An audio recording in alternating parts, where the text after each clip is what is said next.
Hi, this is Katie at Marketing4Everyone. We've helped hundreds of businesses launch online, so we've got some great tips for you today. Now, it can be a minefield, and if you go down the wrong path, you can end up spending a lot of money and getting little return. So we've put together the 5 critical steps you need to take to launch your business successfully online. Okay, so step 1 is Webmaster Tools and SEO plugins.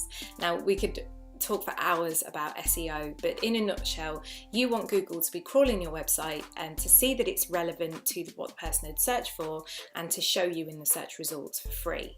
So to do that, you have to think about the keywords that are most relevant to your website and make sure that the content on your website is going to pick up when Google crawls it. If you use the SEO plugins, it's really handy. It gives you a traffic light system, tells you if your page is poor, fair or good for SEO based on the keywords you want to rank for. So we'd recommend checking out a plugin like Yoast, but there are others available. Another part of that is the Webmaster Tools. So to allow Google to crawl your site and to tell it that the website's there and to index it, go to Google Webmaster Tools and fill out the form and make sure that your website's ranking.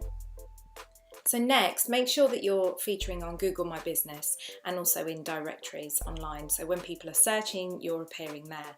Google My Business is really important because when people are out and about, they might search on their phones for local restaurant, inn, closest hair salon, and you just want to make sure that you're appearing in those search results.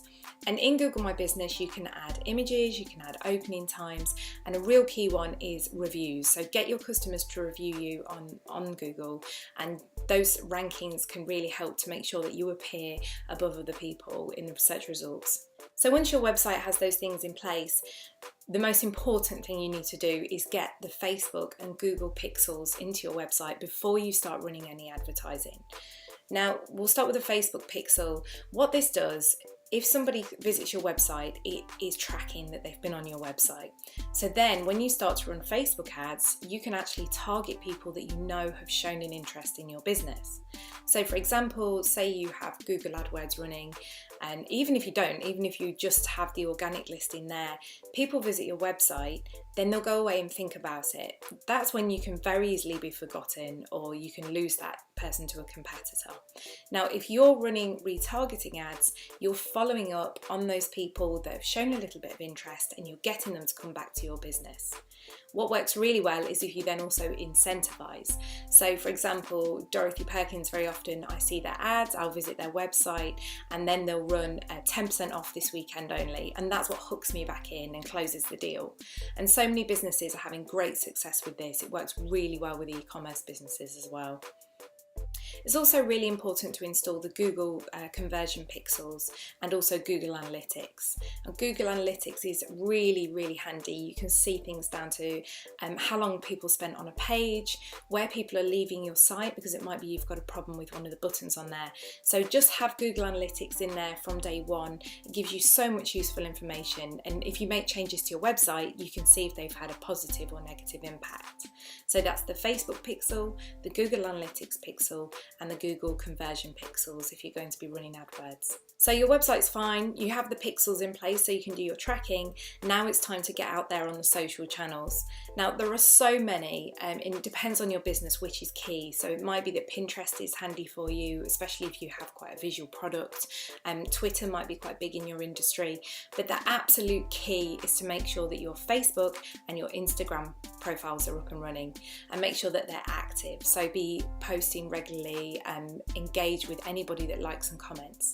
Now it can be really hard to get organic reach on Facebook and Instagram, but something that we see in our own businesses, even if people aren't engaging, if they start to engage in your paid content, they'll go and have a look at your social profiles and just to see other things that you've got on there. So that it's like another shop window basically.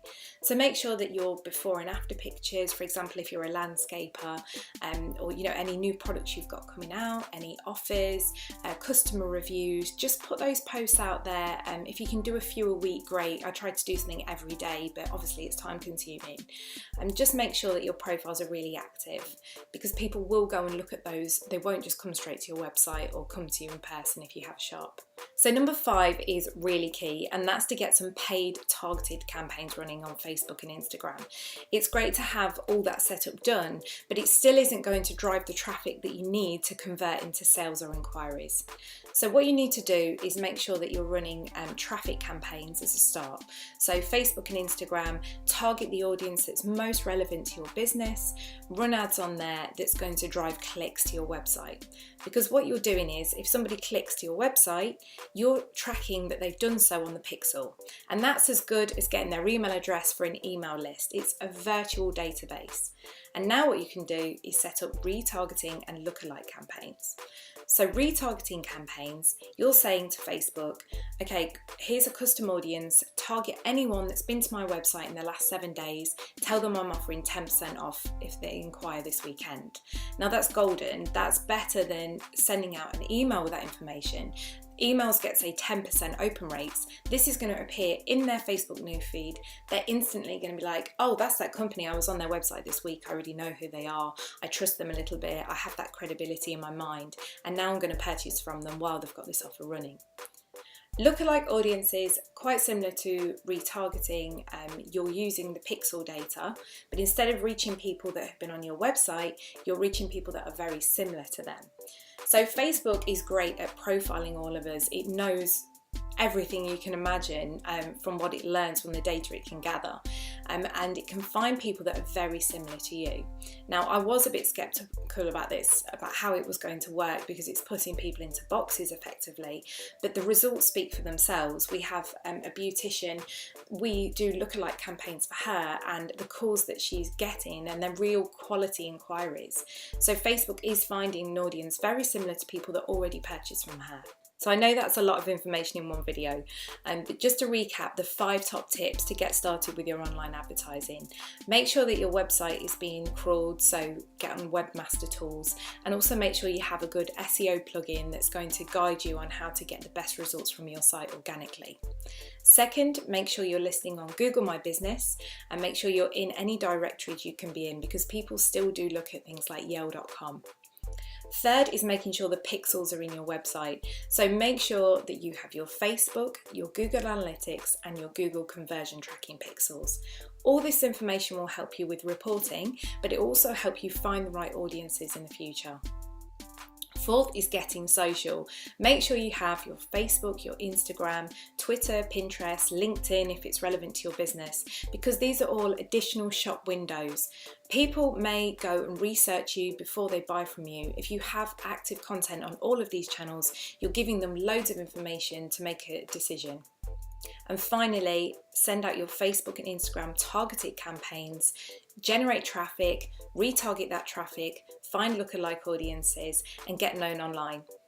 So that's it. Thanks for watching, and we've got new content coming out every single week, so make sure you hit the subscribe button so you don't miss out.